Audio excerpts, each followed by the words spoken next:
And it's this: if you're an author and you're investing in being a guest on a podcast, right? So what are you investing? Potentially time in a PR agency or a podcast guesting Right. agency. I mean, money in an agency to do this, right? Your time and energy to be on the. Hello, everybody, and welcome back. It is Wednesday, and Wednesday means another episode of your favorite show, my favorite show, Leaders Talk. As usual, here I am, your Chief Relationship Officer here at Leaders Press, Andrew Dupy. And today I have a very special guest with me. I have Peter Winick. So let me tell you a little bit about Peter. Peter is the founder and CEO of Thought Leadership Leverage. And for the past 2 decades, he has helped individuals and organizations build and grow revenue streams through designing and growing their thought leadership platforms, as well as acting as a guide and advisor to increasing businesses and sales of thought leadership products. His clients, they range from a diverse set of backgrounds and specialties.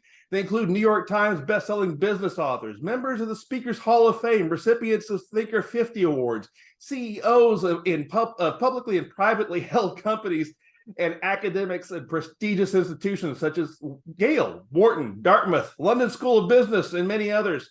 Peter, your CV goes on, but I want to hear from you. Tell us a little bit more about yourself. That is a really impressive resume you've got there, and our audience, I'm sure, wants to hear a little bit more.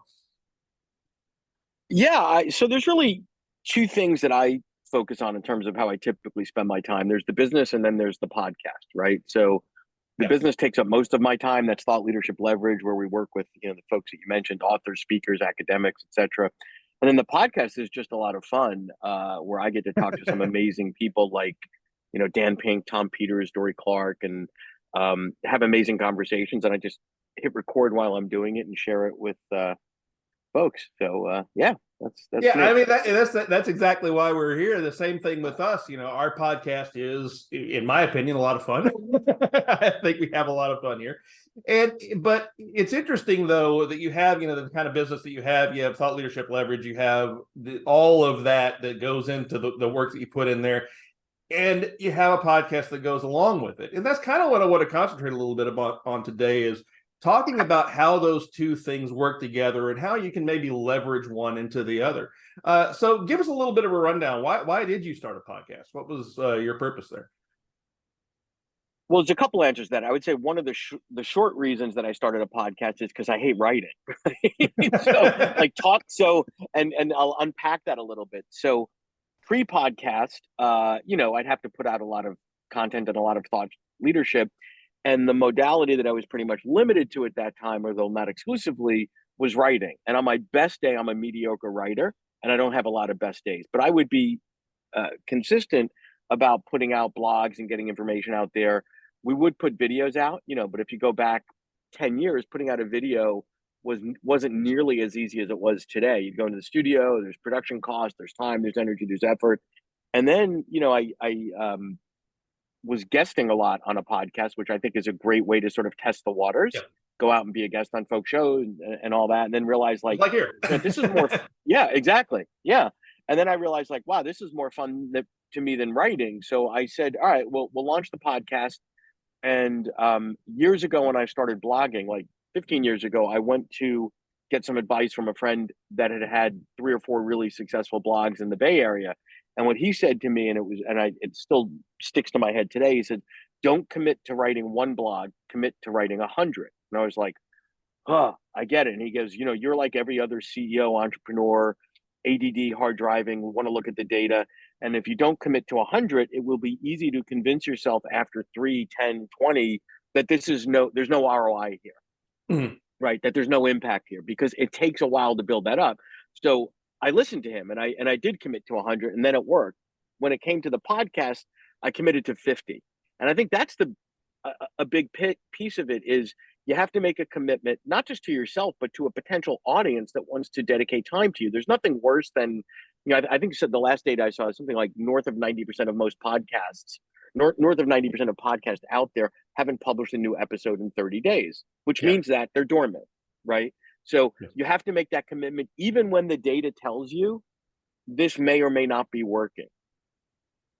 So That was one reason we launched several reasons. One is it's a better modality for me personally. The technology is there that makes it easier to do, right? Like, like I don't get involved in production, post-production. I hit record and I try to be smart and engaging, which is challenging enough.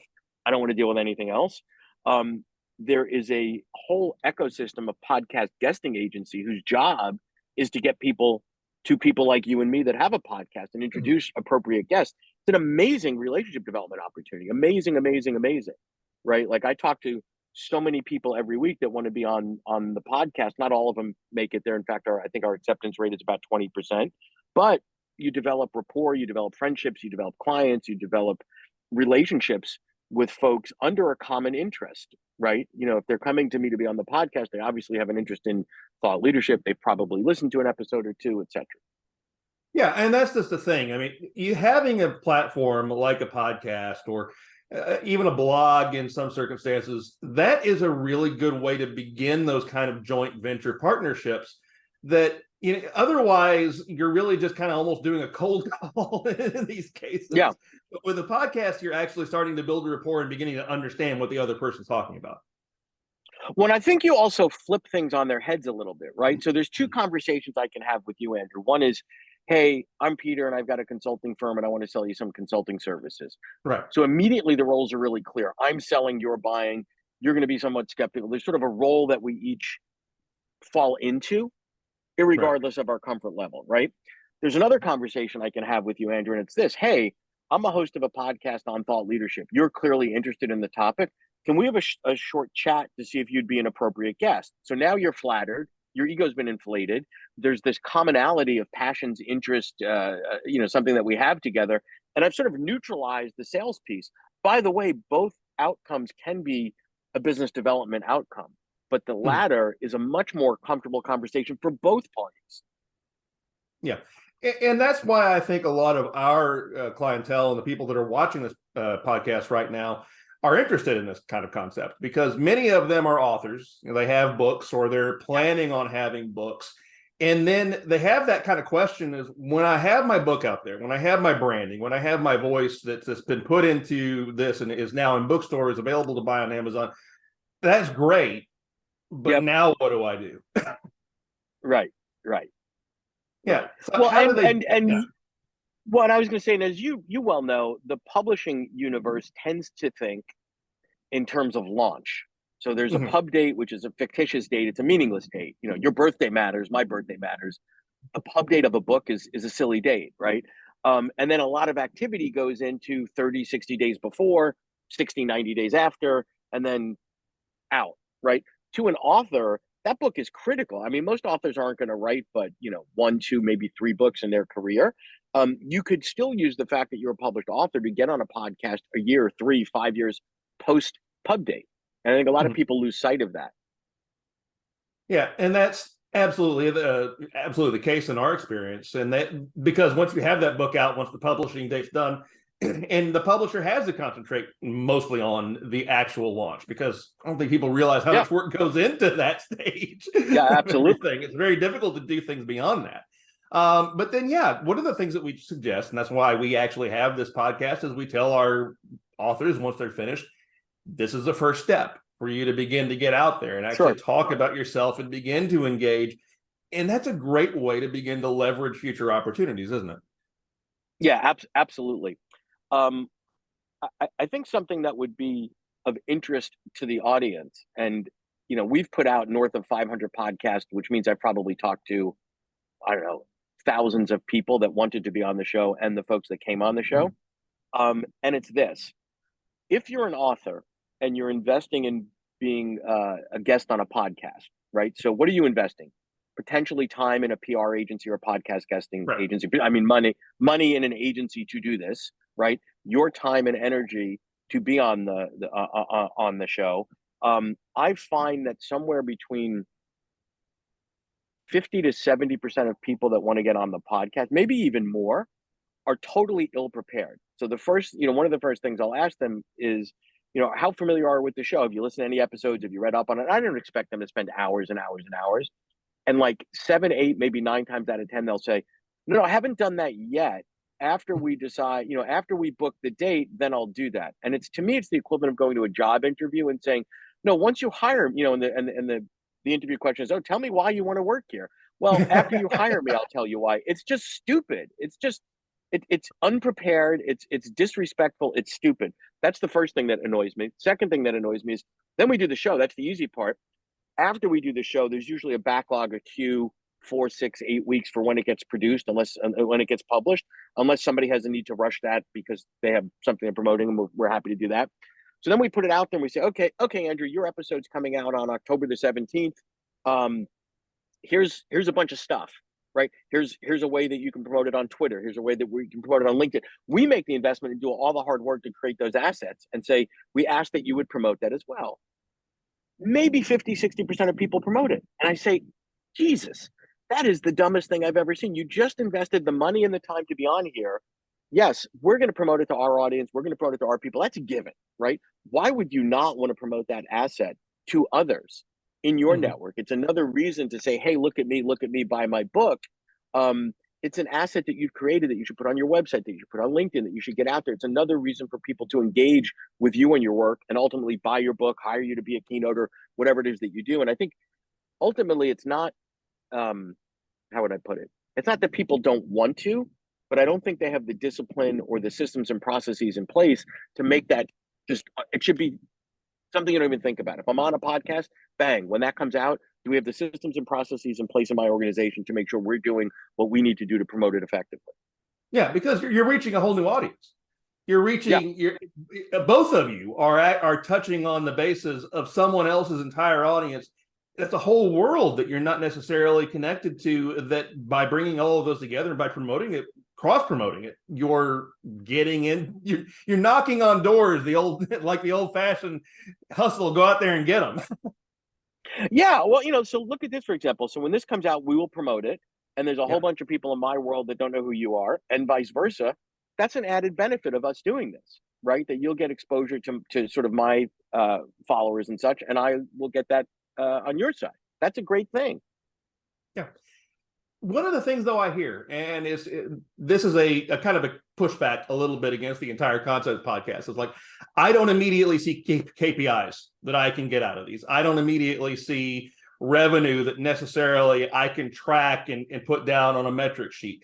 What do you say to those that begin to actually become hesitant when they start to launch something like this, or start to go out and be guests on this and think, well, I don't necessarily see the return right away. So is it something that's ever going to happen?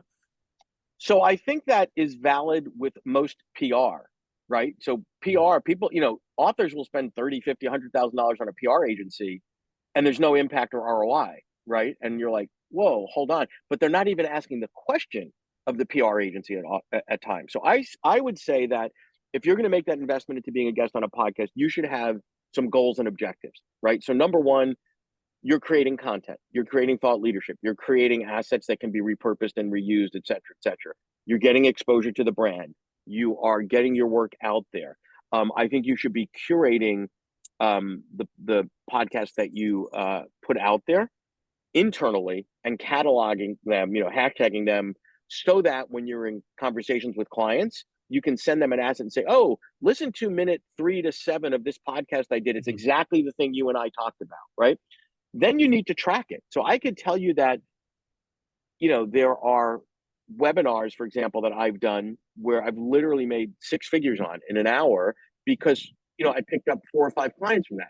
Yeah. Then there are dozens and dozens of things that I've done that has had no immediate impact on ROI. And it's hard to really separate, or I shouldn't say separate. It's hard to measure what is the impact of each one. You have to look at it in totality and say, I'm going to spend X dollars a month and X amount of my time in this venue of promoting myself as a podcaster. And then I'm going to measure the impact of that longitudinally. You can't do it in a week. You got to measure it at least over a year. And then, like, for us, the launch of our podcast was not because I needed to hear myself talk, right? Right. It was a marketing investment that we make that takes, a fair amount of money every month to maintain. We have an executive producer, we have people creating the graphics, content, screening the guests. I mean, it's a thing, but I know that the investment that we make in it is probably one of the best marketing investments we've ever made. It's somewhere between 10 and 20 to 1, right? Mm. So I think you have to measure it. And I think to directly answer your question, over what period of time can you come to that conclusion that you have impact? And I think it's a little bit longer than we'd like it to be. Yeah, and I would agree. I mean, we see the same thing. This podcast is, I would say, almost fairly new. I mean, at this point, we've been around for about 6 to 7 months.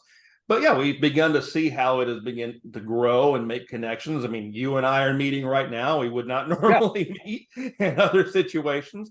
Other episodes that you can watch right now, ladies and gentlemen, you can see that we've Peter and I have actually had some cross with the kind of guests that we've had on, and we had talked about that in the beginning. So that begins to build momentum over time that you just have to kind of, in some ways, be patient about. Yeah, I think the other thing to realize with podcast is what are the consumption habits, right? Mhm. So some people have their favorite, X number of podcasts that are downloaded immediately, and when they're at the gym or on the commute, they're always listening to them. Others trip over something.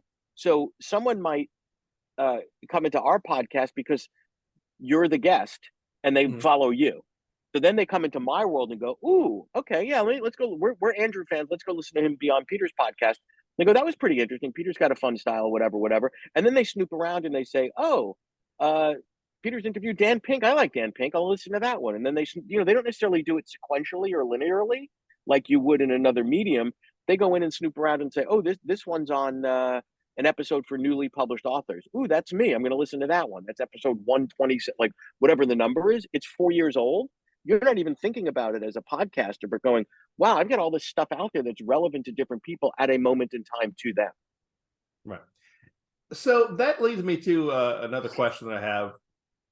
Some kickback that I get is that there's so many of these out there. There's so much noise, white noise. How do you find your right audience? Now, I mean, I already have kind of a guess of what you're going to say here, but I want you to speak to our audience a little bit about that, whether they're talking about, being guests and doing cross promotion or even launching their own.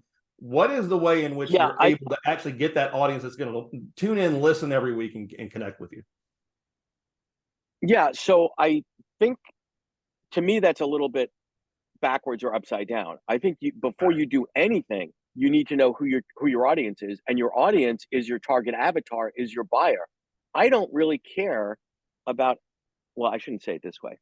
What I do care about is the subset of people that listen to our podcast that have the potential to become clients. Yes. Anybody else that benefits, that's great. If I can put out information that's helpful to people, that's all fine and dandy, great.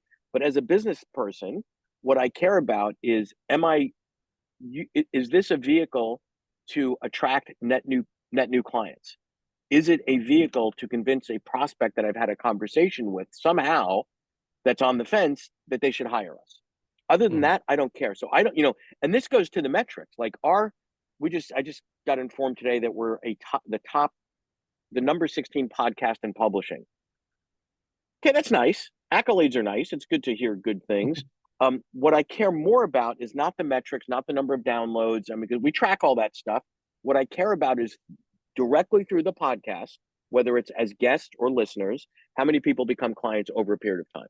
That's all I Yeah. care about. Nothing else matters to me relative to that. And that was actually kind of what I was expecting you to say, because that's also, in many cases, what we're looking for. We're looking for the people that we're going to answer their questions for. And as an old salesman, I spent most of my time in sales. That's something that you really want to build with a potential client before they're ever really in front of you, is a relationship. There's gold in that. Absolutely. When you're talking to someone that you don't really know, you're not really connected to, and you're having to spend time actually explaining why they should be in front of you, you're really at that point underwater in the sales relationship. But when they know what you're going to do, how does a podcast help you build that? I mean, I kind of almost answered the question, my own question myself, but I want to hear Well, it kind of helps your you do approach. it. I think it helps you do it in a lot of ways. So if someone has been a follower of anybody's podcast for some period of time, they're self-selecting and going, okay, I get this. I dig this person. I understand what they're saying. I understand what they're so it shortens the sales cycle because they already know what they're getting.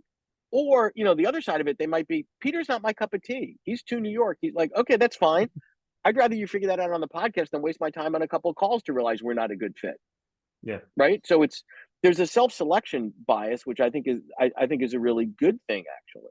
And, how does someone do what they do? What do they think? Who do they have access to? I also think there's a de facto, what would I call, halo on the brand. The people like the fact that we've had some really, really impressive guests.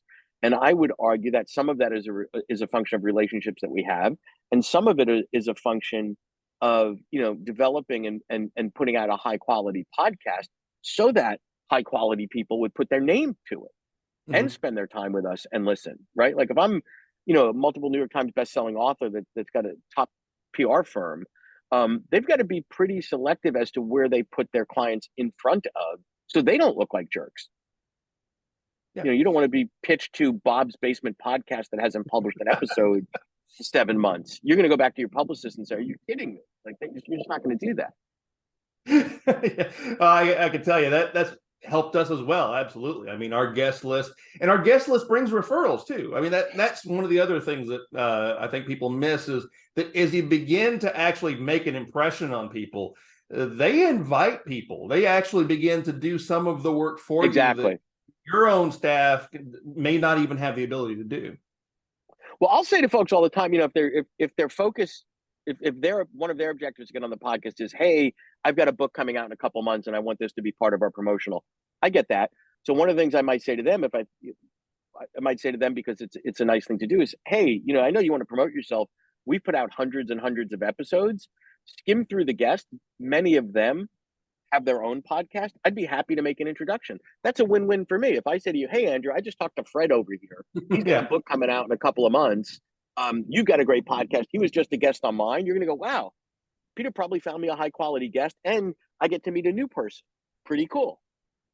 Yeah, absolutely, and that's what we've been seeing, and that actually goes back again to the whole idea of publishing. I mean, obviously, we're a publisher. Our podcast very heavily focuses on publishing and what it can do for you. So, just as a kind of a way to begin to wrap up things here a little bit and bring it together for our audience, how do you see a podcast, or being a regular guest on a podcast, working within the idea of publishing a book and building branding? I mean, what's the relationship from your perspective that you feel is the most beneficial for people? Yeah, I would chunk that into before, during, and after, right? Mm-hmm. So I come across in my line of work, as do you probably as well, lots and lots of thought leaders that when you search them, it looks like they're in the witness protection program. Like you just can't find anything on them. So I think that if you're even thinking, and maybe they are in the witness protection program, maybe they're a mailman in Scottsdale, I don't know, whatever. But when I Google someone, I'm like, nothing comes up. That's not a good thing. So if you're even thinking about writing a book, start getting on podcasts, right? Your subject matter expertise, so that's going to be the first filter. I hope who your target avatars are. That's your second filter. Get Mm. on there. Start to promote yourself. Start to get out there. And some people don't like to promote. Think of it as sharing knowledge. Like, I don't feel like I promoted today. I feel like you and I had a great conversation, shared some information, and you're hitting record, and maybe some people could benefit from it. It's fun. It's a good part of my morning today, right? That's the first thing. During the launch phase, you definitely want to be doing that. And then after, you want to continue. I mean, books are a long tail product. They Yeah. are a long tail product. And for most people, north of 95, 98%, I would argue, the book is not the thing, right? The book is not the primary revenue generator. Even when they have a quote successful book, whatever that means to them, the book is usually, for most authors, a means to something else. Promote your brand, speak more, attract new clients, etc. So the more that you can promote the book and who you are and your intellectual property and your thought leadership vis-a-vis podcast, it should be a key and integral part of your business strategy, of your marketing strategy. Yeah. Yeah, I completely agree. I mean, the book is really just your first step. It's the way Yeah. that you begin. Yeah. It's the way that you start to build trust with people. The T word that comes up very Yeah. regularly in all of these episodes. And I keep mentioning it because it keeps being mentioned. It keeps being brought up as such an important part of the process. Yeah, absolutely. Absolutely. Yeah. All right. So, Peter, one thing we like to do at the very end of these is kind of just give you the floor for a minute, just maybe for a golden nugget, something that we may not have talked about, something that we haven't addressed. What do you feel that our audience, mostly prospective authors, they're thinking about their book or they've begun to write their book, they're in the process. What is something that you and your experience that you feel that they could just universally use? Easy question. What's the golden ticket? Yeah, I think don't let the book be the tail that wags the dog. So what do I mean by that? To many, when they're in the process of putting a book out, it becomes this overwhelming thing. Why? Well, it has deadlines. You have other people that are depending on you to get it done. You have lots of decisions to make: the cover, the distribution, whatever. Keep your eye on the prize, right? The reason that you're writing the book is to what? Promote your brand, attract net new clients, like whatever those things are. You need to have a strategy in place for your business. Period. Full stop. And quite frankly, a book is just a really big tactic. That's all it is, right? Yeah. And a tactic without a strategy is not a good use of time, energy, effort, or money. Yeah, absolutely. All right. Well, Peter, how can our audience find out a little bit more about you? Yeah, I mean, they could go to the site, which is thoughtleadershipleverage.com. That's probably the best place. LinkedIn, you can find me on LinkedIn. And you could always shoot me an email directly at peter@thoughtleadershipleverage.com. Wonderful. And ladies and gentlemen, those links are down below. I mean, Peter, we could go on for a long time. Yeah. You say that a lot, but it's I feel true. like we're in violent agreement. We've been in violent agreement for a half an hour, which is I know. But hey, I love being in violent agreement. It was very fun to have you on. I'm looking forward to future endeavors with us because, yeah, ladies and gentlemen, that's what we're going to continue to do. We're going to build this relationship out. So thank you so much for being here, and we wish you the best of luck, sir. Thank you. Thanks for having me.